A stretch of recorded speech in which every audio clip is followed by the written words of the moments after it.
Good evening बच्चों, आज हम लोग पढ़ने वाले हैं अपने मैथ का first chapter real number class 10th का।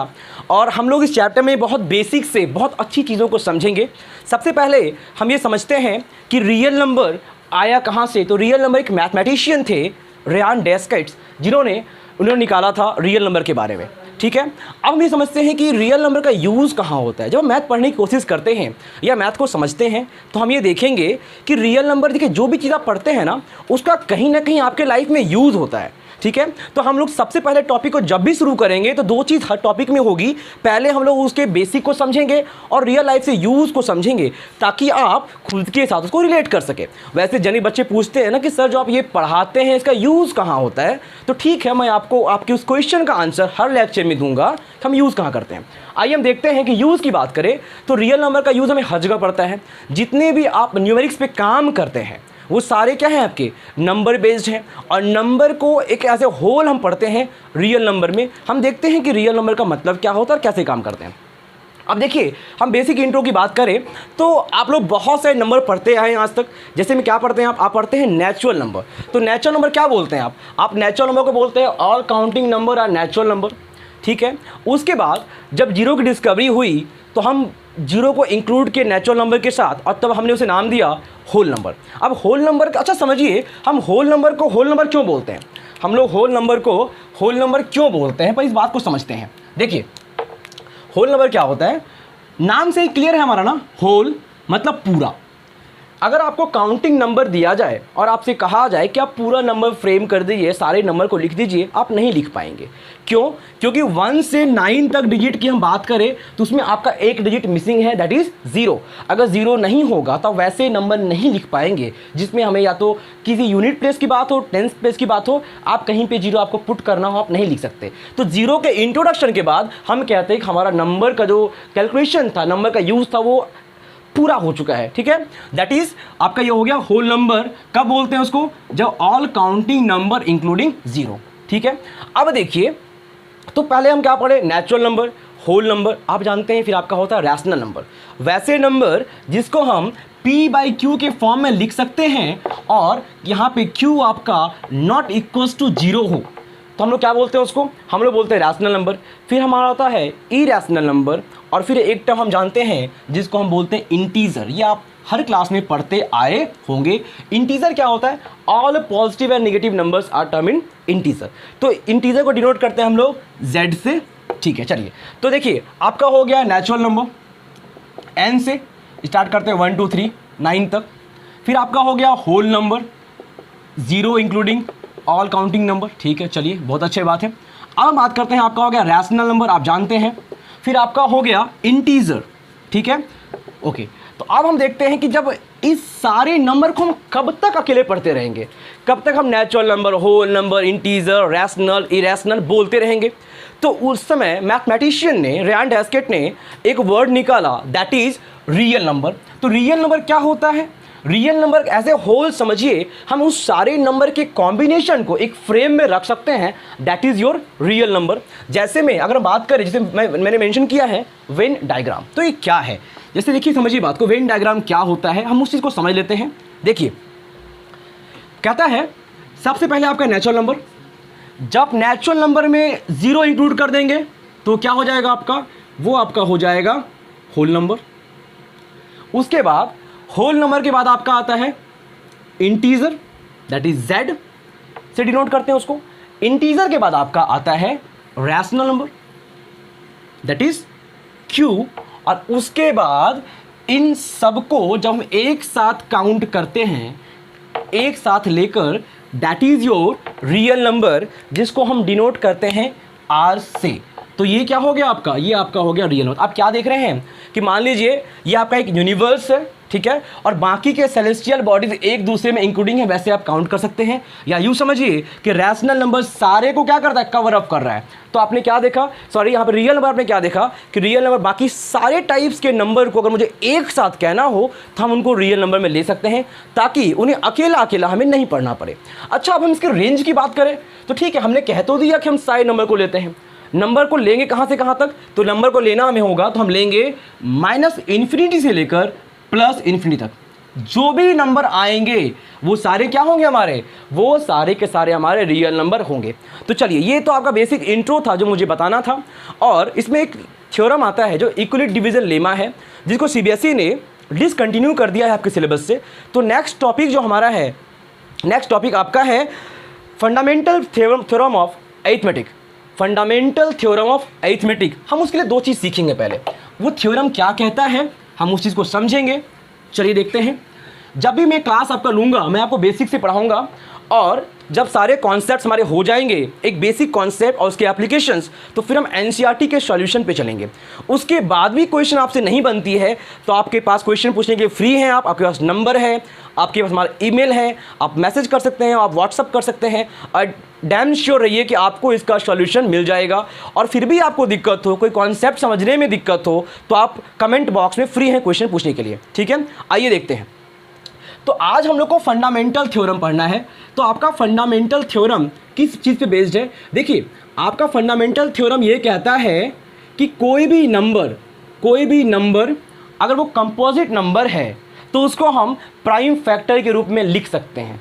सिंपल बात वो कहता है, फंडामेंटल थ्योरम ऑफ अरिथमेटिक आपका कहता है कि कोई भी कंपोजिट नंबर को हम लिख सकते हैं as a multiple of prime number. अब देखिए, यहाँ पे आपको लग रहा होगा फैक्टर और मल्टीपल का कॉन्सेप्ट अगर आपको जानना है तो हमने जो पहला बेसिक क्लास लिया है पॉलिनोमियल्स का, आप प्रीवियस लेक्चर में, आपको डिस्क्रिप्शन में मैं लिंक दे दूंगा, आप जाकर वहाँ देख लेंगे कि जो प्रीवियस क्लास हमने लिया था उसमें हम फैक्टर और मल्टीपल्स को बहुत अच्छे से एक्सप्लेन किए थे। तो आज हमें देखना है कि फंडामेंटल थ्योरम क्या कहता है। आपका फंडामेंटल थ्योरम ये कहता है कि किसी भी कंपोजिट नंबर को it can be express as a product of prime number. अब यहाँ पे दो चीज़ आ गया आपके पास, एक आ गया प्राइम नंबर और एक आपका आ गया कंपोजिट नंबर। समझना होगा, फिर हम आगे चल सकते हैं। तो आपका प्राइम नंबर कहता है कोई भी वैसा नंबर एक्सेप्ट वन जिसका फैक्टर या तो वन हो या नंबर इटसेल्फ हो। समझिएगा, मैं फिर से कह रहा हूं, कहता है वैसा कोई भी नंबर जिसका फैक्टर या तो वन हो या नंबर इटसेल्फ हो, हम उसको कहते हैं प्राइम नंबर। एग्जाम्पल में बात करें तो टू का फैक्टर कौन हो सकता है, वन और टू। उसके बाद थ्री का फैक्टर क्या है, थ्री किससे डिविजन होता है, वन से और नंबर इटसेल्फ से। टू है, थ्री है, फिर आपका फाइव है, फिर आपका 7 है, फिर आपका 11 है और 13 है, 17 एंड सो ऑन, आप ऐसे बढ़ सकते हैं आगे। ठीक है, तो कहता है ये सारे नंबर्स जिनके खुद के फैक्टर हों, वन और नंबर खुद हो, उसको हम कहते हैं प्राइम नंबर। तो आज हमें सारे कंपोजिट नंबर को प्राइम नंबर में कन्वर्ट करना है या एज ए प्राइम फैक्टर लिखना है, जहाँ पे मल्टीपल ऑफ प्राइम हमें लिखना होगा। अब आते हैं हम कंपोजिट नंबर के ऊपर। तो वैसे number more than two multiples जब होता है, ठीक है, ओके, तो हम करते हैं, हम कैसे लिखेंगे, जैसे मान लीजिए 8, तो 8 का फैक्टर क्या है बाबू, एक तो पहले 1 होगा, फिर 2 है, फिर 4 है और आपका 8 है। देख रहे हैं आप, यहाँ पे 4 नंबर है, तो ये क्या हो गया, कंपोजिट नंबर होगा। एक और एग्जांपल ले लेते हैं, 24 ले लेते हैं। चलिए, क्या हो गया ये, 1 2 3 4 6 8 12 24। देख रहे हैं, इतने सारे नंबर्स के मल्टीपल हैं या फैक्टर हैं। अब समझिए, अब इतना हम देख रहे हैं तो ये नंबर हुआ कंपोजिट नंबर, मोर देन 2 है, मैंने क्लियर लिखा, और ये आपका है प्राइम नंबर। तो चलिए, आज हमें क्या करना है, आज हमें सारे कंपोजिट नंबर को एज ए प्राइम फैक्टर करके या प्राइम फैक्टराइजेशन करके लिखना है as a multiple of prime number. तो इससे पहले कि मल्टीपल लिखे, जरा मैं एक चीज़ दिखाता हूँ आपको। जैसे मान लीजिए कि अगर आपको घर बनाने को दिया जाए तो सबसे ज़्यादा क्या बनाते हैं पहले आप, या पहले क्या बनता है, पहले हम उसका बेस तैयार करते हैं, ठीक है, ताकि घर मजबूत बने। मान लीजिए मैं आपसे बोलूं कि बाबू जब प्राइम फैक्टर कर दो तो 54 का, तो आप क्या करेंगे, 2 से 27, 3 से 9, 3 से 3 और फिर इसको 1 कर देंगे। उसके बाद हम बात करें दूसरी तरफ, मान लीजिए नंबर आपको मैं 90 दूं तो आप क्या करेंगे, ठीक है, सिंपली 5 से 18, 3 से 6, 3 से 2 और 2 से 1। चलिए, बड़ा सिंपल था। लेकिन अगर मैं आपको ऐसा नंबर दूं, मान लीजिए 217, और मैं आपसे कहूं कि इसका प्राइम फैक्टर निकालिए, तो आप क्या करेंगे, आप यहाँ पे हिट एंड ट्रायल करेंगे। 2 से होगा, 3 से करूँ, 4 से करूँ, 5 से करूँ, और आप करके देखेंगे, ठीक है। फिर शायद कोई नंबर का अगर हिट कर गया तो आप उसका निकाल देंगे। आज मैं आपको सिखाऊंगा कि किसी नंबर को देखकर आप कैसे उसका प्राइम फैक्टर निकालेंगे या ये जज करेंगे कि वो नंबर किससे डिविजिबल होगा। चलिए हम देखते हैं जरा।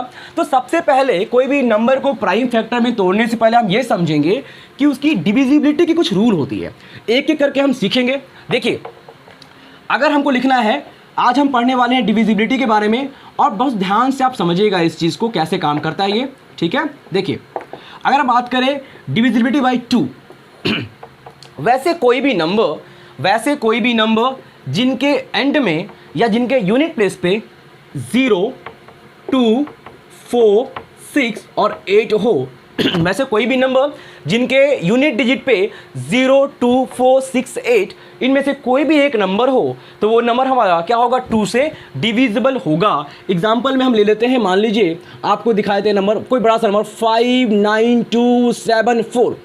देखिए क्या है इसमें, इसका यूनिट डिजिट क्या है, 4 है। दैट मीन्स कि क्या इनमें से कोई है ना, तो वो नंबर 2 से डिविजिबल होगा। अब हम बात करते हैं डिविजिबिलिटी बाय 3, ठीक है। 3 एक प्राइम नंबर है।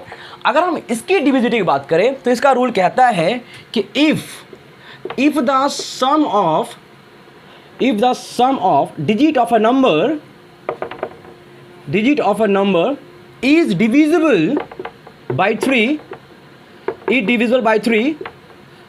then number is divisible by 3।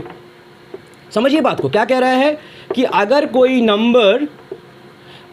Number के सम 3 से डिविजिबल होगा तो नंबर भी 3 से डिविजिबल होगा। आइए मैं कोई नंबर लिख कर दिखाता हूँ, मैं सॉल्व भी करूँगा, तो ठीक है। चलिए, मान लीजिए 2, 9, 7, ठीक है। हम 3 का डिविजिबिलिटी टेस्ट कर रहे हैं और सीख रहे हैं।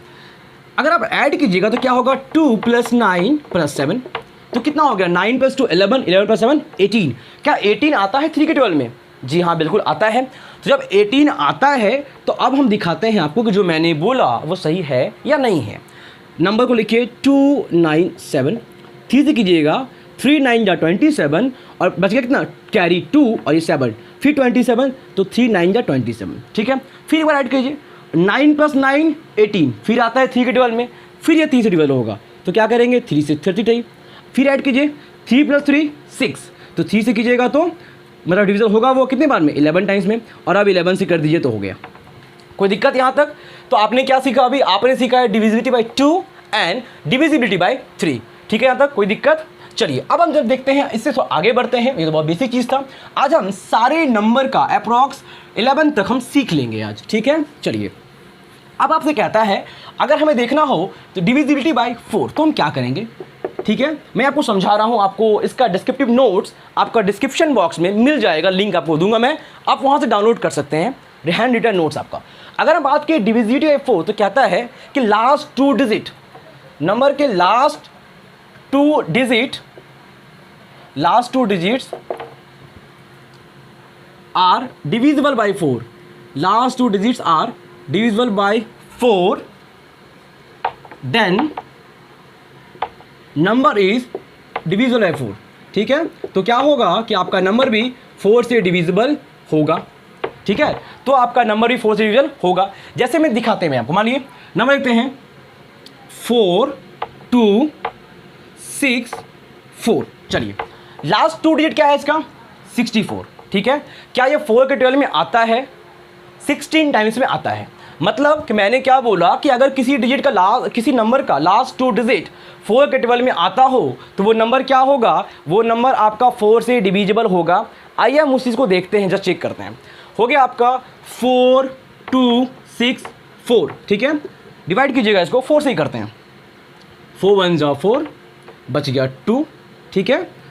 अब हम 2 नंबर को एक साथ लेते हैं तो हम क्या 0 पुट करते हैं, बच गया 26, 4 6 जा 24, कैरी 2 एंड रेस्ट 4, 24 हो गया, 4 6 जा 24, मैंने सही बोला था, कट गया आपका, ठीक है। अब देखिए यहाँ तक तो काम हो गया, ठीक है, मैंने 4 से बता दिया। अब क्या करना है, ये नंबर अब किस डिजिट से कटेगा, क्योंकि मैंने आपको ज़्यादा अभी बताया नहीं है। तो अभी आप देखिए कि लास्ट डिजिट क्या है इसका, 6, और मैंने क्या बोला था 2 वाले में, मैंने बोला था कि अगर लास्ट डिजिट 0, 2, 4, 6, 8 में से कोई भी होगा तो वो नंबर 2 से डिविजिबल होगा। अब क्या करना है, अब आपको 2 से देखना है, इसको डिवाइड कीजिए, 2 5 या 10, 2 3 या 6, 2 3 या 6, कट गया। चलिए ओके, अब देखिए, अब आ गया नंबर 533। अब ये नंबर किससे कटेगा ये देखने की बात होगी, ठीक है। क्या मैंने आपको इससे बताया, क्या ये इवन 2 पे आ रहा है, ये लास्ट डिजिट 2 पे नहीं है, ये क्या ये 3 वाले में आएगा? देखिए तो 5 + 3 8, 8 + 3 11, नहीं 3 वाले में नहीं आएगा। क्या ये 4 पे आया? नहीं आया। तो हम इसको आगे यहाँ के बाद हम इसको देखेंगे कि ये कैसे काम करता है। कोई दिक्कत आप यहाँ तक क्लियर है? आगे चलते हैं। तो अब आ गया हमारा डिविजिबिलिटी बाय 5। जब पूरा सिखाएंगे तो आप सारे क्वेश्चन को सॉल्व करना खुद ब खुद सीख जाएंगे। अब हम बात कर रहे हैं कि डिविजिबिलिटी बाय 5 क्या होता है। अगर किसी नंबर का यूनिट डिजिट आइदर 0 हो या 5 हो तो वो नंबर 5 से डिविजिबल होगा। फिर से क्या कह रहा हूँ मैं कि अगर कोई नंबर का लास्ट डिजिट 0 हो या 5 हो तो वो नंबर आपका 5 से डिविजिबल होगा। जहाँ एग्जाम्पल हम देख लेते हैं कि मान लीजिए कोई बड़ा नंबर लेते हैं 10065, ठीक है, मैंने इतना बड़ा नंबर लिया। अगर आप इस नंबर को डिविजिबल करेंगे 5 से, अगर इस नंबर को डिविजिबल 5 से करेंगे तो क्या होगा? ये नंबर आपका कट जाएगा, ठीक है, 5 से। ओके कोई और छोटा नंबर हम देखें तो 675, इसका लास्ट डिजिट क्या है? 5 है। इस नंबर को हम 5 से अगर हम डिवाइड करें तो क्या होगा? 5 से 5 1 जा 5, बच गया 1, 1 7 17, 5 3 15, 25, 5 है 25। ओके, फिर से देखिए इसके लास्ट में क्या है? 5 है। फिर से आप कीजिए 5 2 जा 10, कैरी 3, 35, 5 7 जा 35। अब इसमें देखिए आपका जो नंबर यहाँ पे है आप देख रहे हैं कि 27। अब 5 से कटेगा नहीं, ये 2 से कटेगा नहीं। मैंने आपको 3 पढ़ाया है ना, अच्छा 4 भी पढ़ाया था, पर हम 3 देखते हैं। मैंने क्या बोला 3 वाले में? आप नंबर को ऐड कीजिए।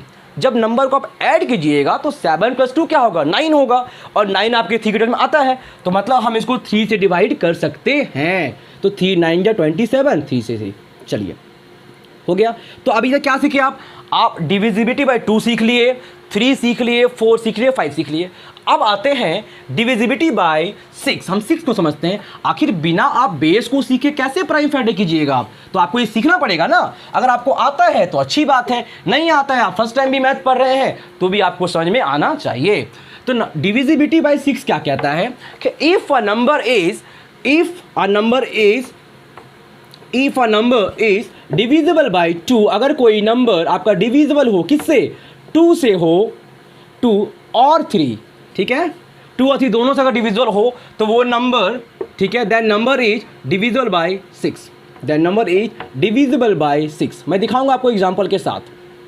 डिविजिबल बाय 6, अगर कोई नंबर 2 से भी डिविजिबल हो रहा हो, 3 से भी हो रहा हो, तो कंपलसरी है कि वो नंबर आपका 3 से डिविजिबल हो, 6 से डिविजिबल होगा। जरा एक नंबर को लेकर हम देखते हैं। मान लीजिए 3 4 34 है, ठीक है, 342 मान लेते हैं, चलिए। ओके 342, ये नंबर 2 से डिविजिबल होगा कि नहीं? इसका यूनिट डिजिट क्या है बाबू? 2 है। और मैंने क्या पढ़ाया था आपको कि जब नंबर का यूनिट डिजिट 0 हो, 2 हो, 4 हो, 6 हो, 8 हो तो वो नंबर 2 से डिविजिबल होता है, तो 2 से तो होगा। मैंने 3 में क्या पढ़ाया था कि नंबर की डिजिट का सम अगर 3 के टेबल में आता हो, 3 का डिविजिबल हो, तो पूरा नंबर आपका 3 का डिविजिबल होगा। देखिए तो 4 + 3 7 और 7 + 2 9, तो 9 आता है 3 के टेबल में, दैट मीन नंबर 3 से कटेगा। तो ये 2 चीज़ तो हम सीख लिए। तो मैंने बताया कि अगर वो 3 और 2 दोनों से कट रहा हो तो 6 से कटेगा। अब मैं आपको 6 से निकाल कर दिखाता हूँ ये होगा या नहीं होगा। लेक्चर देखने के बाद आप घर पे अपने मन से नंबर निकाल कर ट्राई कर सकते हैं। किसी नंबर में दिक्कत हो तो आप मुझे मैसेज भी कर सकते हैं, मैं देखूंगा आपको कहीं दिक्कत होगी तो 6 से कर रहे हैं। अब देखिए नंबर है 34, आपको पता है 34 तो आता नहीं 6 से 12 में, तो क्या कर सकते हैं हम लोग? 6 5 जा 30 ले सकते हैं, ठीक है। बचा कितना? कैरी 4, और 4 और 2 42, 6 7 जा 42। चलिए हमारा, मैंने पहला स्टेप बोला था 6 से डिविजिबल होगा, वो हो गया। अब कितने बार में होगा ये मैंने नहीं बोला था, 57 हो गया। अब देखिए ये इस नंबर को किससे काटेंगे हम? तो 2 से तो कटेगा नहीं, टेस्ट के 3 वाले पे 3 क्या करना होगा? ऐड करना होगा। 7 + 5 12, और 3 से कीजिएगा तो कटेगा। कितने बार में देख लेते हैं? 3 1 जा 3, कैरी 2 27, 3 9 जा 27 हो गया। अब ये नंबर किसी से नहीं कटेगा तो 19 से ये इटसेल्फ कटेगा और आपका ये प्राइम फैक्टर आप निकाल लेंगे। तो आप 6 तक सीख गए। अब मैं आपको सिखाता हूँ 7 के बारे में। नंबर 7 से डिविजिबल कैसे होगा, जा देखिएगा।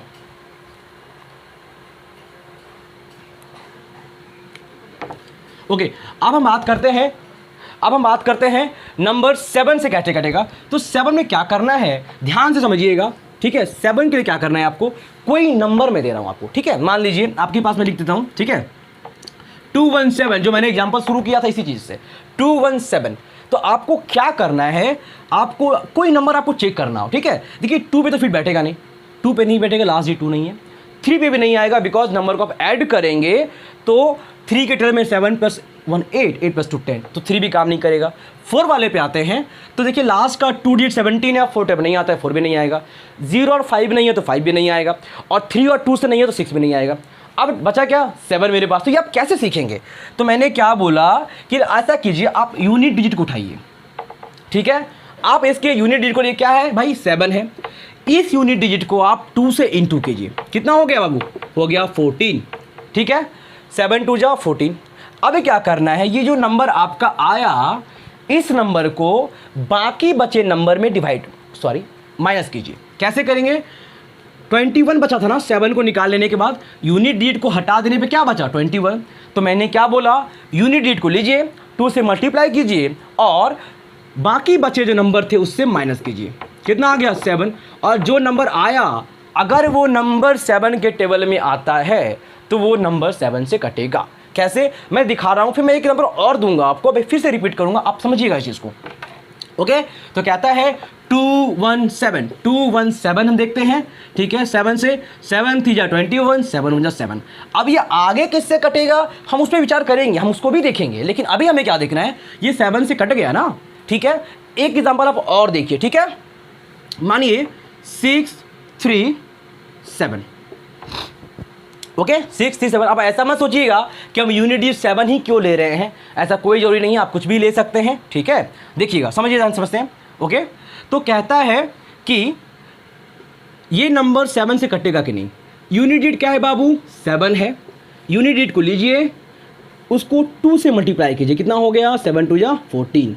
मल्टीप्लाई करने के बाद जो बाकी बचे नंबर थे उससे सब्ट्रैक्ट कर दीजिए, इसको 14 घटा दीजिए। बाबू घटा देंगे तो क्या आ जाएगा, 13 में 4 घटाएंगे, 3 में 4 जाएगा तो 9, 13 है 4 9 हो गया, बचा 5 में 1 गया तो 4 49। क्या ये 49 7 के टेबल में आता है जी, 7 टाइम्स में आता है। तो यहाँ पे क्या होगा, अब इसको आप लिखेंगे 6 3 7। मैं टेस्ट करके आपको दिखा देता हूँ कि ये कट रहा है या नहीं कट रहा है। 7 से करना है, 7 9 जा 63, 7 1 जा 7, ठीक है, कोई दिक्कत। चलिए अब एक बार और टेस्ट करते हैं, क्या 91 7 से कटेगा कि नहीं। तो ठीक है, क्योंकि देखिए 2 से तो कटेगा नहीं, एंड डिजिट 0 2 4 6 8 नहीं है। 3 से कटेगा कि नहीं, नहीं कटेगा। 9 + 1 10 होता है, नहीं होगा। लास्ट 2 डिजिट 4 में नहीं आता है, 4 भी नहीं कटेगा। 0 5 नहीं है, 5 भी नहीं कटेगा। 3 2 से नहीं है तो 6 भी नहीं, बचा क्या आपका 7। मतलब कि 91 में मैंने क्या बोला, ये तीसरा एग्जाम्पल आपका है, 1 यूनिट प्लेस पे है, 2 से इंटू कीजिए, कितना आ गया 2 आ गया। और जो नंबर आया उसको, जो नंबर बचा था, क्या बचा 9 ना 1 निकालने के बाद 9 से माइनस कितना हो गया 7। अब इस नंबर को आप देखिए 7 से कटेगा, 7 से कीजिएगा 13 टाइम, 13 7 द 91, ओके। अब आपका ये काम हो गया। तो मैंने क्या बोला था कि जब कोई नंबर की डिविजिबिलिटी चेक करनी हो तो वो मैंने आपको आज पढ़ाया। इसमें आपको एक चीज़ और सीखिए, जानिएगा, जब भी आप बात करेंगे प्राइम फैक्टराइजेशन का, इसमें हम आगे पढ़ेंगे, हम HCF पढ़ेंगे, हम LCM पढ़ेंगे, फिर हम HCF और LCM का वर्ड प्रॉब्लम में उसका यूज़ पढ़ेंगे, एप्लीकेशन पढ़ेंगे। लेकिन हम वो तब पढ़ सकते हैं जब हमें इसका बेसिक पता हो, या प्राइम फैक्टर हम निकालेंगे या बैठकर। अगर आपको नहीं याद होगा तो सुबह शाम तक आप क्या करेंगे, आप टेस्ट ही करते रहेंगे बड़े नंबर पर, किससे कटेगा नहीं कटेगा, करते रहेंगे बैठकर आप। अब आपको इसकी जरूरत नहीं पड़ेगी, ठीक है। और समझिए यहाँ तक हम पढ़ चुके हैं। हमारा जो नेक्स्ट क्लास होगा, जब हम रियल नंबर पे नेक्स्ट क्लास 10th का आगे बढ़ाएंगे, प्रोबेबली ये वीडियो आपको कल मिलेगी, हम उससे बात करेंगे। तो हम आगे पढ़ेंगे कुछ और, जैसे 8 9 10 11 12 तक या 13 तक हम डिविजिबिलिटी पढ़ लेंगे, ताकि आप सारे नंबर को एक झटके में, चुटकी में डिवाइड कर पाएँ, ठीक है, और आपका बेस अच्छा हो। दूसरा केस हम बात करते हैं, आपको दिक्कत होगा कॉन्सेप्ट में तो आप फ्री हैं, कुछ नहीं के लिए पूछिएगा, और आपको एनसीईआरटी का सॉल्यूशन जब सारे कॉन्सेप्ट में पढ़ा लूँगा तो आपको एनसीईआरटी का सॉल्यूशन भी इसके बाद मिलेगा। ओके, तो गाइज अगर आपको क्लास अच्छा लगा हो, कंटेंट अच्छा पसंद आया हो तो प्लीज़ लाइक कीजिए, मैक्सिमम से मैक्सिमम सब्सक्राइब कीजिए। Thank you all.